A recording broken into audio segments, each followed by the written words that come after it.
Hello friend, welcome to crack Pratham. आज हमें बिहार आर्थिक समीक्षा 2020-21 के अध्याय 8 को देखना है, जो कि श्रम, रोजगार तथा प्रवास से संबंधित है। इसमें कहा गया है कि जो बिहार की अर्थव्यवस्था है ऐतिहासिक रूप से प्रतिकूलता ग्रस्त रहा है।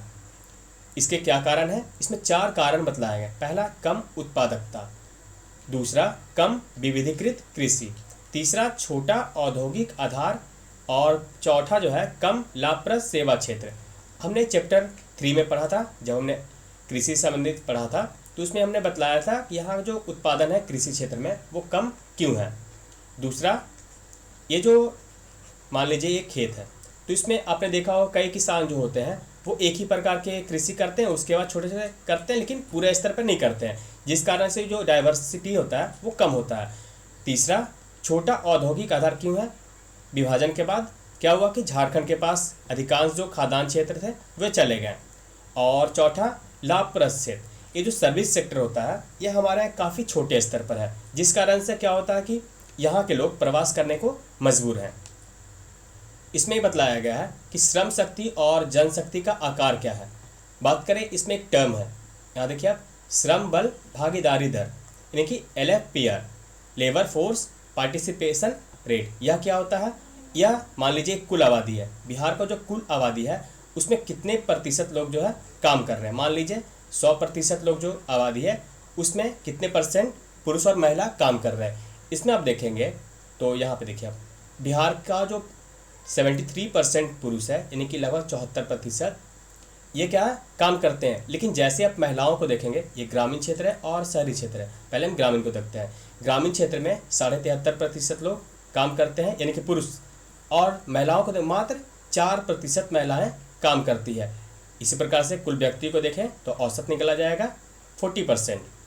वही हाल शहरी क्षेत्र में भी है। हाँ देखिए आप, 70% पुरुषों की काम करते हैं और मात्र 6.5% महिलाएं काम करती है। महिलाएं काम कम करने का कारण ये नहीं है कि महिलाएं योग्य नहीं है, महिलाएं योग्य है, बल्कि उनको अवसर जो है वह कम दिया जाता है।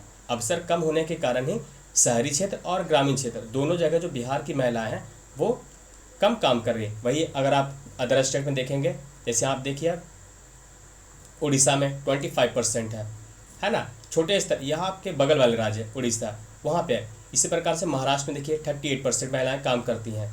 नेशनल स्तर पर आप देखेंगे तो 76% जो है पुरुष काम करते हैं और महिलाएं 26%। एक ग्रामीण क्षेत्र का है और शहरी क्षेत्र में भी यही है। आप देख सकते हैं 73% पुरुष काम करते हैं और 20% महिलाएं काम करती है। लेकिन बिहार में आप देखिए काफ़ी कम है, 4% से 6% के बीच में ग्रामीण और शहरी क्षेत्रों में। तो आप समझ गए श्रम बल भागीदारी दर क्या है और महिलाएं किस प्रकार से यहाँ पे कम काम में हिस्सेदारी लेती हैं और कारण क्या है।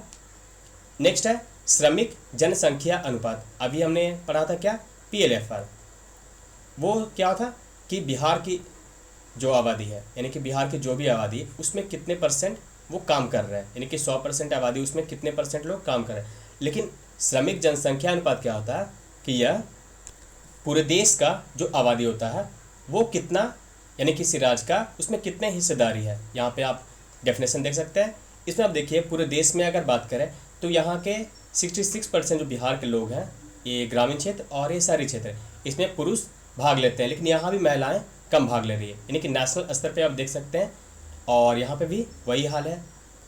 और जबकि हम राष्ट्रीय स्तर पर देखें तो 72%, और यहाँ पर देखिए आप पुरुषों में यहाँ पर 68%, यानी कि हर जगह जो है बिहार की महिलाएं वो काफ़ी कम भागीदारी लेती हैं नौकरियों में या फिर कोई भी सेवा क्षेत्र या फिर काम में। नेक्स्ट है निर्भरता अनुपात। निर्भरता अनुपात यानी कि किसी व्यक्ति पर निर्भर कौन सा है।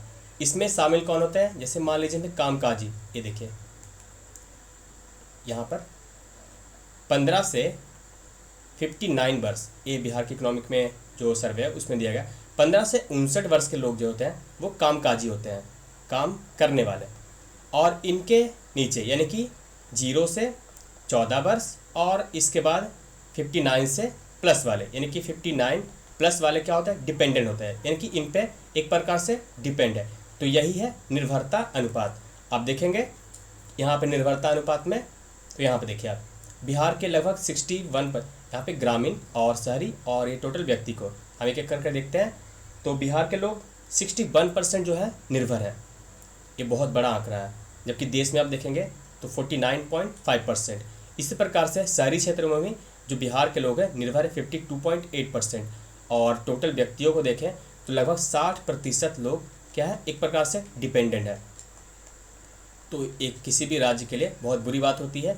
जबकि अन्य जैसे कि आप देख सकते हैं इन राज्यों में, महाराष्ट्र में 42% है, 40% है, 41% है ना। कुल व्यक्तियों को देखें तो 41% है। अदर स्टेट जैसे कि आप तमिलनाडु में देखेंगे तो यहाँ भी 41% है, तेलंगाना 37%। इसी प्रकार से अन्य राज्यों में कम है, लेकिन आप देख सकते हैं बिहार में 60% लोग हैं। नेक्स्ट है बेरोजगारी दर। पहले बताइए बेरोजगारी क्या होता है। बेरोजगारी उसे कहा जाता है यानी कि आप काम मांग रहे हैं और आपको काम नहीं मिल रहा हो, तो इसे कहते हैं हम बेरोजगारी। और बेरोजगारी दर निकालना हो तो मान लीजिए ये 100 लोग काम कर रहे हैं, उस पर कितने लोग जो है काम नहीं कर रहे हैं, वही है बेरोजगारी दर। इसे समानता बेरोजगारी दर के रूप में मापा जाता है, जिसे श्रम बल में शामिल व्यक्तियों की संख्या में से, यानी कि श्रम बल में जो भागीदारी ले रहे हैं में से बेरोजगार व्यक्तियों की संख्या को भाग देकर प्राप्त किया जाता है बेरोजगारी दर। यानी कितने लोग काम कर रहे हैं और उस पर कितने लोग काम नहीं कर रहे हैं, इसको आप डिवाइड करेंगे तो एक आपका निकल जाएगा अनएम्प्लॉयमेंट रेट। इसके कई प्रकार हैं, जैसे आप देखिए ऐच्छिक बेरोजगारी पहला है। इसमें क्या होता है कि मान लीजिए आपको काम मिल रहा है, मान लीजिए 100 रुपया प्रति घंटा आपको मिल रहा है, लेकिन आप चाहते हैं कि मुझे 150 रुपया मिले तभी मैं काम करूँगा, 100 रुपया मुझे नहीं काम करना है। तो ये होता है एक प्रकार से ऐच्छिक बेरोजगारी, यानी कि आपको वर्तमान मजदूरी दर पर काम करने को आप तैयार ना हो, तो ये होता है एक प्रकार से ऐच्छिक बेरोजगारी। और दूसरा होता है अनैच्छिक बेरोजगारी। इसमें क्या होता है कि काम यहाँ पे देखिए आप करने को तैयार हो लोग, लेकिन उन्हें काम ना मिल रहा। जैसे देखिए अनैच्छिक बेरोजगारी वह स्थिति है जिसमें श्रमिक मजदूरी की वर्तमान दर पर काम करने को तैयार हो परंतु उन्हें काम नहीं मिले। इसे एक प्रकार से आप खुली बेरोजगारी भी कर सकते हैं, यानी कि काम है ही नहीं और लोग काम मांग रहे हैं किसी भी मूल्य पर। यहाँ पर क्या होता है अनैच्छिक, यानी कि आपको काम मिल रहा है उस दर पर, लेकिन आप उस दर पर काम नहीं करना चाह रहे हैं। और इसमें क्या होता है काम मिल रहा है नहीं, काम नहीं मिल रहा है और आप काम करना चाहते हैं, तो यह होता है अनैच्छिक बेरोजगारी। नेक्स्ट है घर्षणात्मक बेरोजगारी। घर्षणात्मक बेरोजगारी वह बेरोजगारी है जिसका संबंध एक गतिशील अर्थव्यवस्था में कार्य या नौकरी को बदलने से होता है। इसमें क्या होता है कि श्रम बाजार की अपूर्णताओं के कारण लोग अस्थायी रूप से बेरोजगार हो जाते हैं। यानी कि इसमें क्या होता है कि काम बिल्कुल खत्म होने लगा। जैसे कि आपने देखा होगा लॉकडाउन के समय फैक्ट्रियां बंद हो गई, लोग के पास काम था नहीं, तो क्या हुआ एक प्रकार से अपने घर लौटने लगे। तो ये क्या होता है घर्षणात्मक बेरोजगारी। चौथा है चक्रीय बेरोजगारी। चक्रीय बेरोजगारी वह बेरोजगारी है जो सामान्यतः अर्थव्यवस्था की मंदी की अवस्था के कारण उत्पन्न होता है। यानी कि मंदी है यानी कि डिमांड जो है, यानी कि सप्लाई, यहाँ पर देखिए डिमांड कम होगा तो सप्लाई तो फैक्ट्री करेगी नहीं, सप्लाई कम करेगी तो यानी कि उत्पादन कम हो जाएगा। यहाँ पे अगर उत्पादन कम होगा तो लोग यानी कि फैक्ट्री वाले मजदूर को क्यों रखेंगे, नहीं रखेंगे ना। मजदूर नहीं रखेंगे तो ये मजदूर कहाँ जाएंगे, बेरोजगार हो जाएंगे। तो क्या होता है एक चक्रीय बेरोजगारी है, समझ गए आप इसको। नेक्स्ट है संरचनात्मक बेरोजगारी। यह जो है भारत में सबसे भयावह स्थिति वाली बेरोजगारी है। संरचनात्मक बेरोजगारी वह बेरोजगारी है जो कुछ उद्योगों के दीर्घकालिक ह्रास के कारण उत्पन्न होती है। यह बेरोजगारी अर्थव्यवस्था के संरचनात्मक ढांचे से संबंधित है, यानी कि जो संरचना चाहिए किसी अर्थव्यवस्था के लिए या उद्योग के लिए वह उसमें नहीं होता है, जिस कारण से बेरोजगारी उत्पन्न होती है। यह बेरोजगारी तब उत्पन्न होती है जब, यहाँ पे देखिए, पहला उत्पादन के अन्य साधनों जैसे कि पूंजी, भूमि आदि की कमी। जैसे आपको इंडस्ट्री लगाना हो और उसके लिए आपके पास पूंजी ना हो, भूमि ना हो, तो इन कारणों से क्या होता है बेरोजगारी उत्पन्न होती है। दूसरा है श्रमिक जो होते हैं पुराने उद्योगों में प्रशिक्षित होते हैं परंतु उनके पास कोई निपुणता नहीं होती है।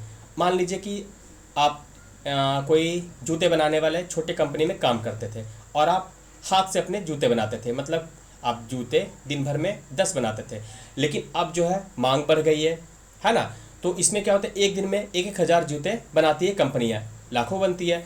तो उसमें क्या होता है निपुणता चाहिए लोगों में, लेकिन निपुणता तब आएगी जब वो प्रशिक्षित होंगे। लेकिन ये क्या था, ये तो पुराने तरीके से प्रशिक्षित है ना। नए जो कंपनियां हैं नए कंपनियां लगाती है, कौन से नए मशीन, और इसमें ये प्रशिक्षित नहीं होते हैं।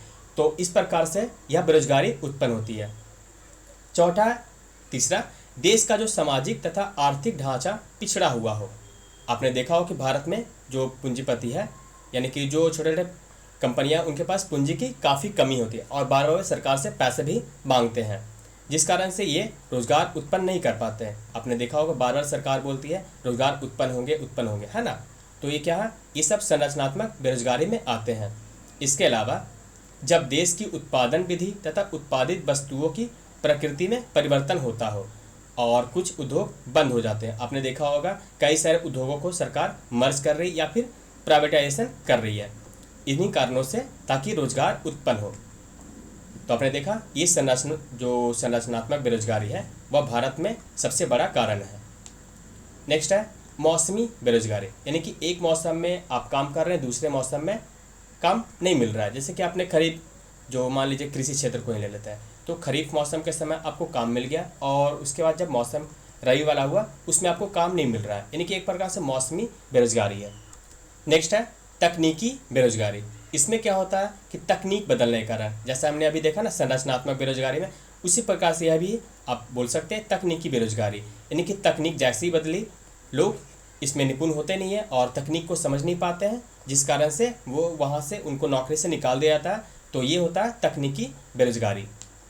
नेक्स्ट है खुली बेरोजगारी। हमने सेकंड वाला ही पढ़ा था, जो अनैच्छिक बेरोजगारी है, एक प्रकार से अब उसे खुली बेरोजगारी भी बोल सकते हैं। इस प्रकार की बेरोजगारी में श्रमिक के पास कोई काम नहीं होता है, उसे थोड़ा बहुत काम भी नहीं मिलता है। काम के अभाव में श्रमिक पूरी तरह से बेकार हो जाता है। इस प्रकार की बेरोजगारी अधिकतर शहरी क्षेत्रों में औद्योगिक बेरोजगारी तथा शिक्षित बेरोजगारी के रूप में पाई जाती है। और नौवा है छिपी बेरोजगारी। आपने देखा होगा, मान लीजिए ये आपके पास खेत है और 1 कट्ठा खेत है मान लीजिए, है ना। तो इसमें आपको उत्पादन करना है, मान लीजिए कि आपको 100 किलो चावल उत्पादन करना है। तो इसमें आप मान लीजिए कि 2 लोगों का काम है, फिर भी इसमें आप 5 लोगों को, आपके परिवार सारे इसमें लगे हुए हैं। अब इसमें 5 लगे या 10 लगे, आखिर उत्पादन तो 100 किलो ही होगा ना, है ना। तो ये 5 लोग, यानी कि 2 लोग का काम था और 5 लोग, यानी कि 3 लोग जो हैं एक प्रकार से बेरोजगार हैं, यानी कि उनका कोई मतलब नहीं यहाँ पे काम करने का, फिर भी वे काम कर रहे हैं। इसका डेफिनेशन आप देख सकते हैं, अल्प विकसित देशों में छिपी बेरोजगारी का मतलब है ऐसी स्थिति जिसमें जितने श्रमिक काम पर लगे हुए हैं उनमें उनसे कम ही आवश्यकता होती है। अर्थात जब किसी काम पर जितने श्रमिकों की वास्तव में आवश्यकता होती है उससे अधिक लोग काम पर लगे हुए हैं, तो इन लोगों की बेरोजगारी को छिपी बेरोजगारी कहा जाता है। और 10वां है शिक्षित बेरोजगारी। जो बेरोजगारी होती है उसका मतलब क्या है, उन लोगों की बेरोजगारी जो समान रूप से शिक्षित होते हैं और उनको काम न मिल रहा हो। या खुली बेरोजगारी और अल्प बेरोजगारी दोनों को आप बोल सकते हैं। आप देख सकते हैं राज्य में जो है बेरोजगारी दर कितनी है। यहाँ पे देखिए ग्रामीण क्षेत्र और शहरी क्षेत्र की बात की है, तो आप पुरुषों में देखिए 10% और महिलाओं में 1.5%, 4%। तो आपने देखो काम भी तो महिलाएं कम कर रही हैं 4%, और टोटल देखें इनको जोड़ा जाए तो 9.8% निकलेगा औसत रूप से। इसी प्रकार शहरी क्षेत्र में भी 10.4% है, यानी कि अगर दोनों को मिलाया जाए शहरी और ग्रामीण क्षेत्र में तो 10% से अधिक बेरोजगारी है हमारे बिहार राज्य में। इसी प्रकार से नेशनल स्तर पे देखेंगे आप तो 5% और 7, इन दोनों को प्लस कीजिएगा 12, यानी कि 6 से 7 के बीच में बेरोजगारी दर है राष्ट्रीय स्तर पर, और राज्य में काफ़ी है, 10% से भी अधिक बेरोजगारी है। रोजगार पैटर्न को देखें तो यहाँ पर किस प्रकार से काम किया जा रहा है। यहाँ देखिए राज्यों में रोजगार की स्थिति का, ये यहाँ पुरुषों के बारे में है और यहाँ पे महिलाओं के बारे में है।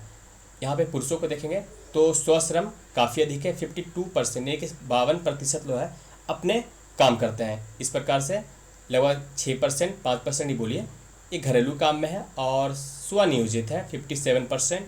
इसके अलावा नियमित मजदूरी में 9.7%, यानी कि कहीं ना कहीं उनको वेतन के रूप में पैसे मिल रहे हैं, और अनियमित में 32%। इसी प्रकार से महिलाओं को भी आप देख सकते हैं, यानी कि अगर बोला जाए कि नियमित मजदूरी या वेतन उनको मिल रहा है कितने परसेंट लोगों को, मात्र 9% लोगों को, 9.7%। और यहाँ पर महिलाओं को यहाँ देख सकते हैं ज़्यादा है 21.8%, यानी कि अगर नियमित की बात करें तो यहाँ पर महिलाओं को अधिक मतलब भागीदारी है। नेक्स्ट है प्रवास। इसमें आपको ज़्यादा नहीं पढ़ना है, इसमें बहुत सारे चार्ट दिए होते हैं, मैंने सिर्फ एक चार्ट आपको सामने रखा है। इसमें जिला जैसे कि प्रवास, यानी कि यहाँ से बहुत सारे लोग मिडिल ईस्ट जाते हैं काम करने को, तो उसी से संबंधित एक चार्ट में दिया हुआ था कि पासपोर्ट सबसे ज़्यादा जारी कहाँ पे किया था। आप देख सकते हैं यहाँ पर 12.5% सीवान के लोग पासपोर्ट जारी करवाते हैं विदेशों जाने के लिए। तो इस वीडियो में बस इतना ही।